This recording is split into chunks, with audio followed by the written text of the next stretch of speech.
Every voyage begins with a purpose, a reason to set sail. For Filipinos, that purpose is deeply rooted in the life and ideals of Dr. Jose Rizal. Rizal was not just a hero of the past, but a visionary whose beliefs can still guide us today. As future maritime professionals, we are part of the global journey, and Rizal's legacy can be a compass to our journey. Join us as we explore the 5 key modules from the life and words of Jose Rizal, a reflection that continue to shape of who we are and where we are going.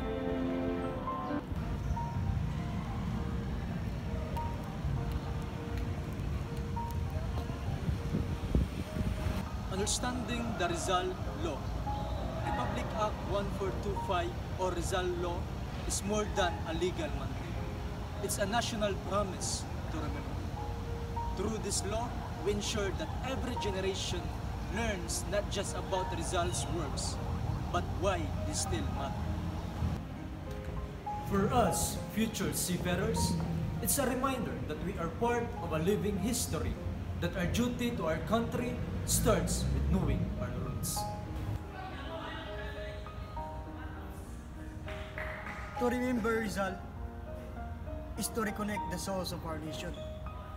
His life, though lived centuries ago, continued to inspire courage and critical thinking.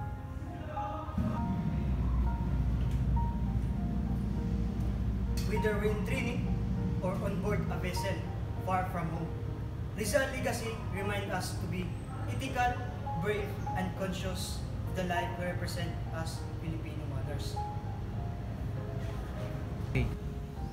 Rizal's life was defined by action, purpose, and discipline.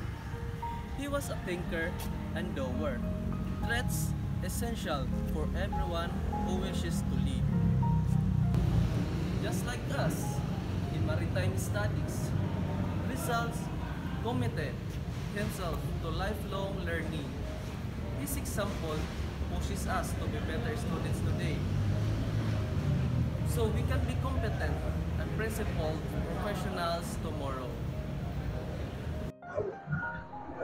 For Rizal, nationalism wasn't just about loving your country. It was about lifting it up through service, truth, and responsibility. In our profession, every job we take and every port we visit is a chance to represent the Philippines with integrity. That too is a nationalism carrying our flag with pride in both words and actions. Understanding our history gives meaning to our direction.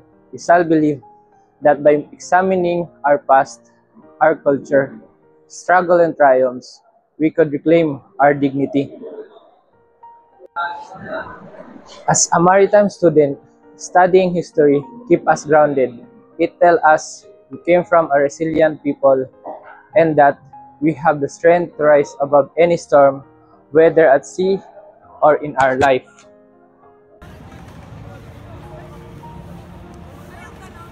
Dr. Jose Rizal dreamed of a strong and independent nation, one shaped by education, dignity, and selfless service. Let's carry his legacy not only in our minds, but in our actions, as proud sons and daughters of the Philippines.